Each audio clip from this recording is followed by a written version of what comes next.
Hi everyone, once again welcome to my channel RYKER Rides. I really appreciate you being here. If you are new to the channel, my name is Beth and I am RYKER Rides, I guess, and I appreciate you guys checking in. It's not too late to subscribe. For those who have already subscribed, thank you so much, all 10,000 plus of you. I appreciate each and every one of you. Let's get started. So today I am doing a review of the Sea to Sky against the RYKER. And I hate to even say the word compare or versus when you're talking about the two, because there is nothing you could compare the two except the fact there's two wheels up front on both of them. Other than that, and they're both from Can-Am. Other than that, there's really they're not even in the same league. So the Sea to Sky, as you know, I've had for the past week. Can-Am was gracious enough to loan this to me, and I used it well. I put on almost 2,400 miles and about 54 hours of time in the seats. And so I really feel like I have done very well getting to know this bike on the inside and outside to give a very honest review of it and my experience on the Sea to Sky versus my experience riding the RYKER all these years. So with no further ado, I'm just going to talk about, I'm not going to get into the nitty-gritty of the stats and all the nitty-gritty details of the bike. That has been done 1,000 times. I might get into a couple of reviews, stats here and there, maybe, but very little. My assessment today is going to be me as a 5'3" female, how it fits me personally and my experience on it. I've literally taken this from the sea in Florida, Great Smoky Mountains. So I've had it literally from sea to sky, and I can give a fair review. So here it goes. My favorite part of this bike has been, I've had a lot of really good pluses on this bike. So one is, let's talk about the seat. The seat is very, very, very plush. I can't even explain to you, it is the most plush seat that they have. This is the Sea to Sky, so everything is marked Sea to Sky, has all the nice badging on it. It's not my bike, so I didn't put anything fancy on it, but you can put a backrest on it.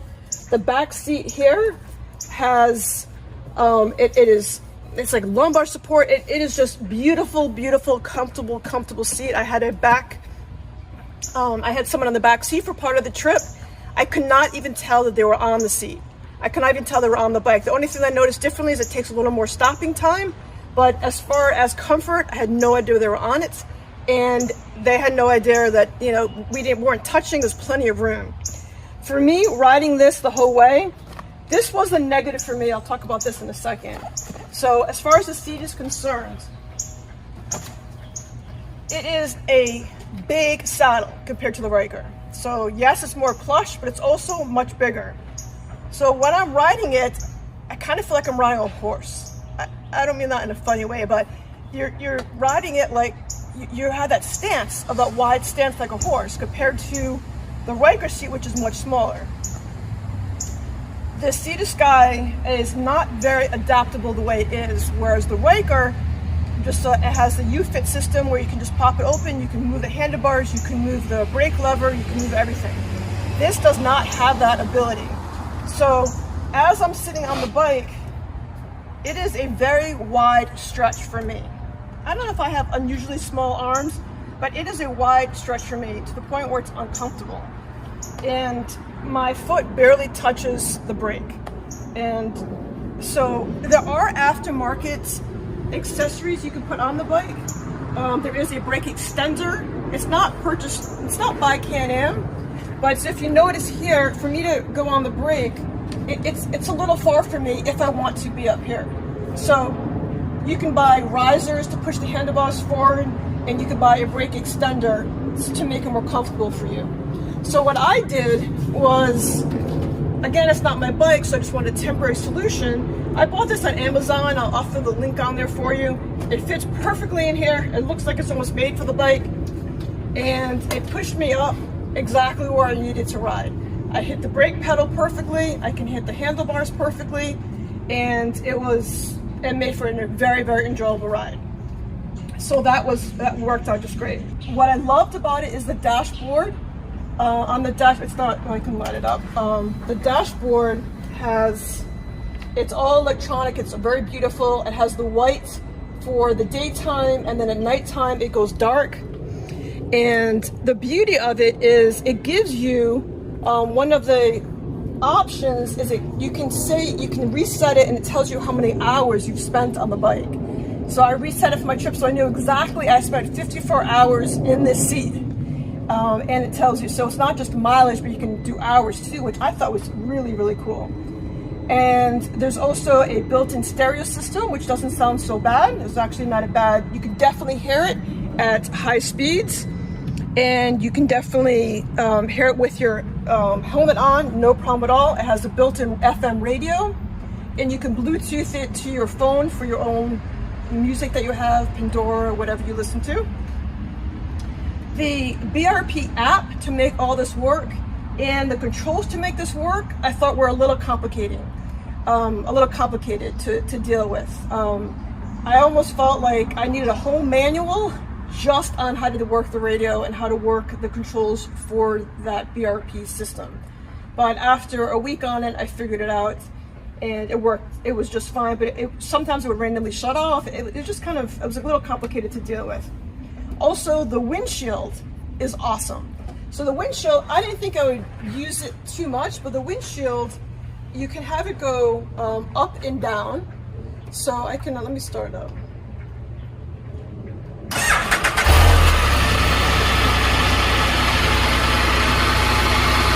it's kind of neat. And then when you turn it off, it goes back down automatically.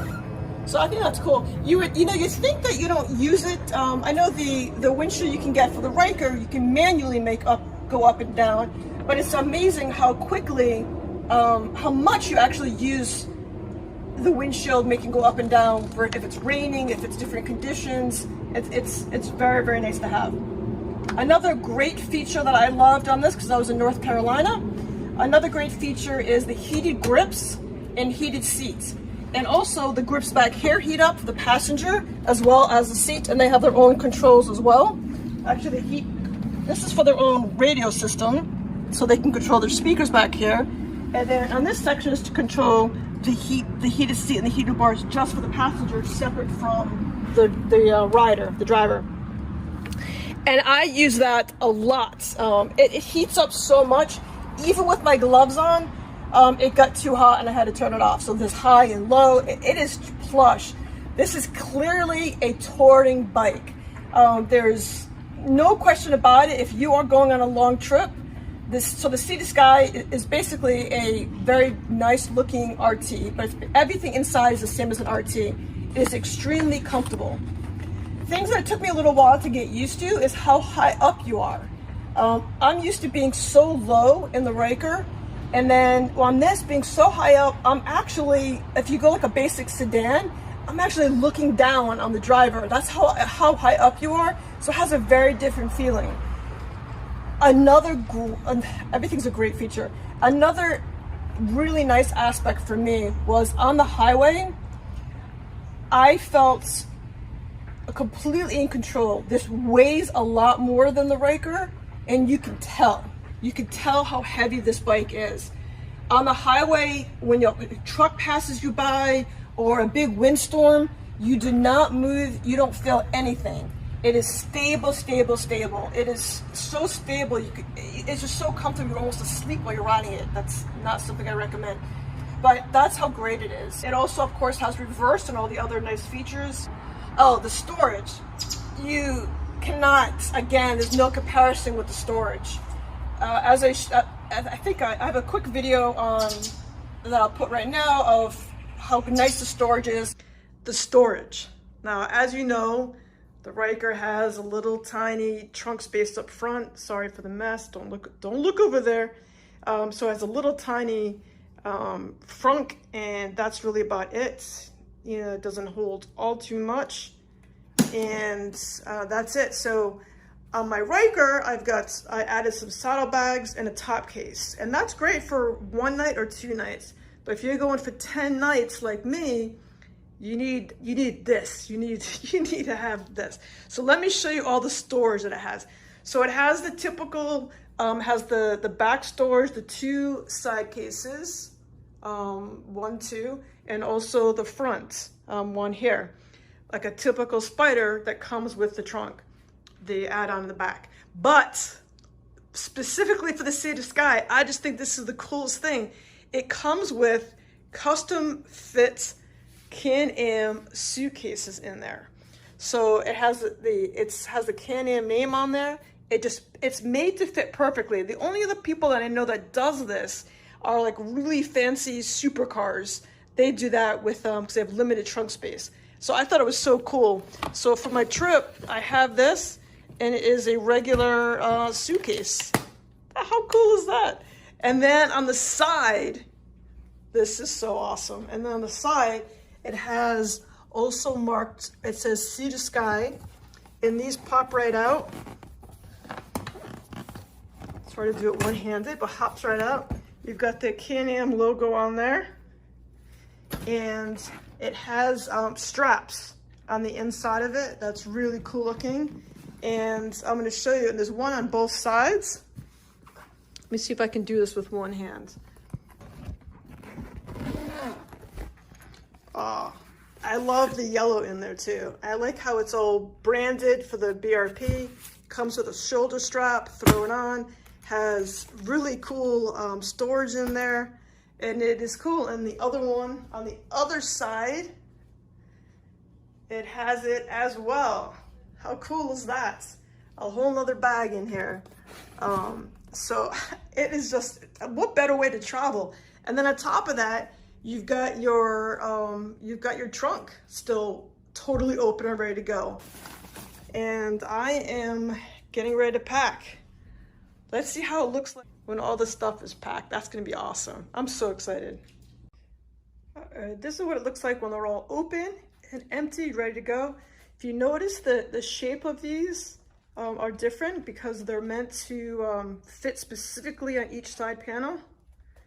Frisbee's all kind of photobombing me. Frisbee, get out of the shop, baby. She's like, what? I don't know. So let's see how it looks when it is, come here, Frisbee. All right, let's see how it looks when it's all done.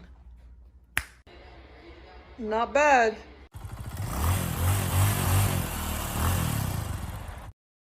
You can't compare the gas miles that you get on this. The miles per gallon are roughly the same as the RYKER to the RT, but on the RT or Sea to Sky, the gas tank is so big. You get 239 miles on one fill up.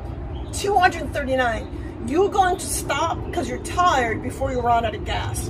Whereas on the RYKER, you're stopping a lot to get gas. So on a situation like I was on, running in the mountains, in the Great Smoky Mountains and the Tail of Dragon and all that area, I wouldn't have been able to make it. I would have run out of gas between point A to point B. You're constantly thinking about how you're going to fill up next. So if you're wanting to ride, you know, a good 2.5 hours without worrying about filling up, this is the bike for you. Again, it's a comfort situation more than anything else. My analysis of the two bikes, you should get both. If you can afford it, you get both. I love my RYKER. This is my baby. This is my blood, sweat, and tears. And I love, it's just so cute and little. The RYKER's like a little, it's like a little mascot to the RT. And it just fits me. This is a glove to me. This fits like a glove. The Sea Sky, the RT is, if I was making a wild comparison, that would be like driving a fancy plush, say Lexus. And this is like driving like a rough kind of sports car. You're missing all the comfort of that bike, but you've got the fun and the sport of this bike. So, I mean, people ask me all the time, what should I get? My answer is, what are you gonna do with the bike? If you're planning on touring and going cross country on the bike or going on really long weekend excursions, the RT or the F3 is the SPYDER is your bike. Another question I get is about a passenger. Yes, you can take this off and put a seat on. I have a video on that as well. And it's just not, in my opinion, it's not as comfortable. It's definitely not as comfortable as having a passenger on the RT. If you're having a passenger on this, zipping around town, no big deal. Again, long trips, you're traveling a lot with a passenger, get the touring, get the bigger bike. If you're looking to zip around and have a great time, this is your baby right here. I've also noticed the RYKER community is a tight community. Maybe it's because we're new and we've only been around for a couple of years, but when there's another RYKER owner, and we're waving, we're pulling over, we're stopping to get coffee, we're family all of a sudden. And we love to talk to each other. Whereas SPYDER people, you know, I don't know, I just don't get the same vibe. I guess they don't do a lot of their modifications, maybe are putting on a sway bar, things like that, but they're not changing the bike on the outside as much as RYKER people do. So there's a little bit more camaraderie around, I don't know. That's just my opinion. I don't want to get any hate mail over that. But I feel like the RYKER life is real. It's like a real thing. It's palpable, the excitement you have with the RYKER. So any questions or comments, leave your feedback down below. If you've ridden both and you have your opinions, or if you like one versus the other. Again, it's super hard to make that kind of comparison because they're so different. I love my RYKER. It's not going anywhere. If someone gave me an F3, I would gladly take it. I think it'd be nice to have both for long trips and, you know, then they're zipping around town. But thank you so much for watching. Stay tuned. Coming up soon, within a week or two, I'm going to show you how the RT, the Sea Sky, did on the tail of the Dragon. So that's coming up soon. Don't forget and hit that subscribe button, like, share, all that other YouTube junk that makes me kind of continue. And have a great afternoon, and I'll see you next time. Bye.